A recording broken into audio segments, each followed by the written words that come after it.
dosen Bapak Ugun Guntari SHMH.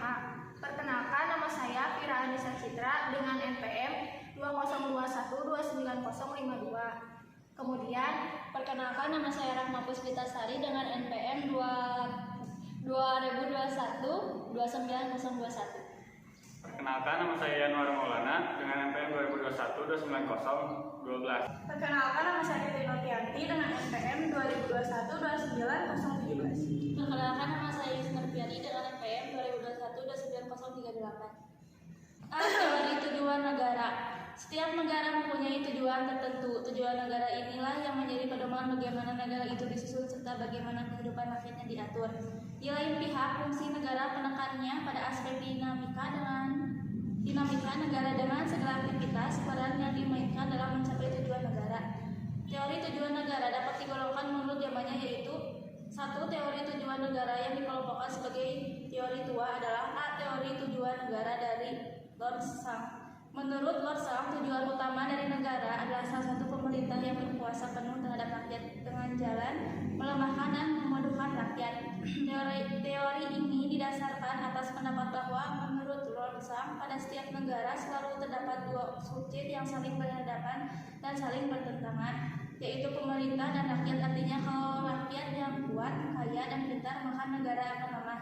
Sedangkan sebaliknya, bila rakyat lemah, bodoh, dan miskin, negara akan kuat.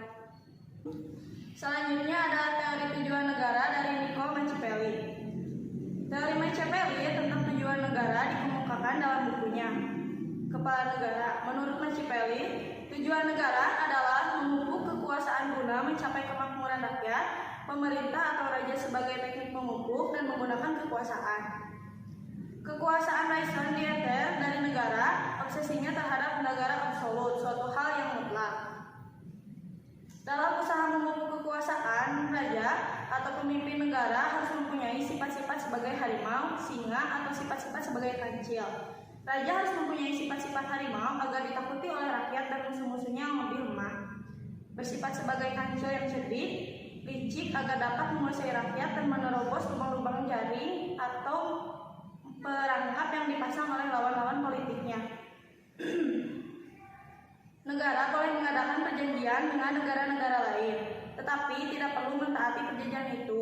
Yang penting rakyat tidak dirugikan dan kesejahteraan bisa dicapai. Selanjutnya, cek teori tujuan dari Dante. Dante adalah seorang filsafat dan penyair.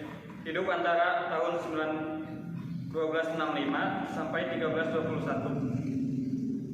Teori Dante mengenai tujuan negara ditulis dalam bukunya yang berjudul De Monarchica, di mana dikatakan bahwa tujuan negara adalah menciptakan perdamaian dunia dengan jalan menciptakan undang-undang yang seragam bagi seluruh umat manusia.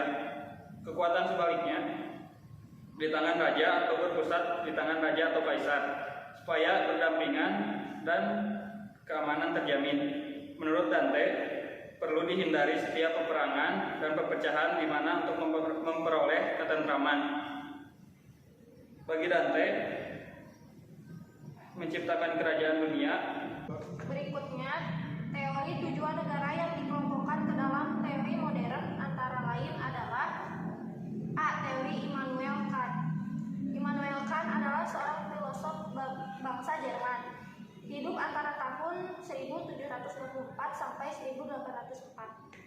Ia menulis dalam bukunya yang berjudul Ajaran Metafisika dalam Hukum. Peraturan-peraturan hukum harus pula dirumuskan dan harus menjadi dasar pelaksana pemerintahan. Di samping itu, ia memandang bahwa perlu adanya pemisahan kekuasaan. Untuk menjamin kebebasan individu berupa jaminan perlindungan HAM harus diadakan pemisahan kekuasaan seperti trias politika. Berikutnya nomor 3.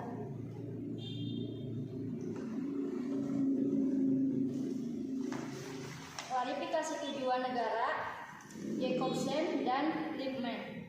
Kedua sarjana wanita ini berasal dari Belanda. Mereka menulis dalam bukunya dalam berjudul Political Science, di mana dibedakan antara tujuan dan fungsi negara.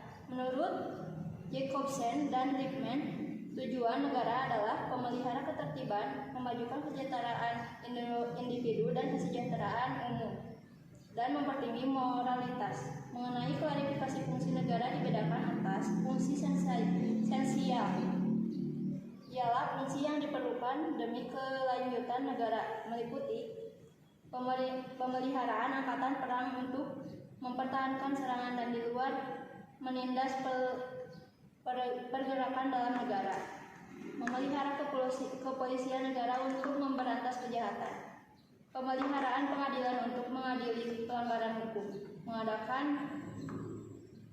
hubungan di luar negeri, mengatur sistem pemungutan pajak dan finansial untuk keperluan anggaran belanja dan pendapatan negara.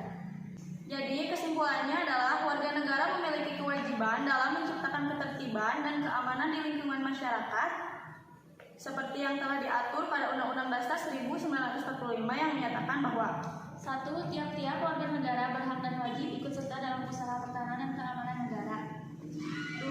Untuk usaha pertahanan dan keamanan negara dilaksanakan melalui sistem pertahanan dan keamanan rakyat semesta oleh Tentara Nasional Indonesia dan Kepolisian Negara Republik Indonesia sebagai kekuatan umum dan rakyat sebagai kekuatan pendukung.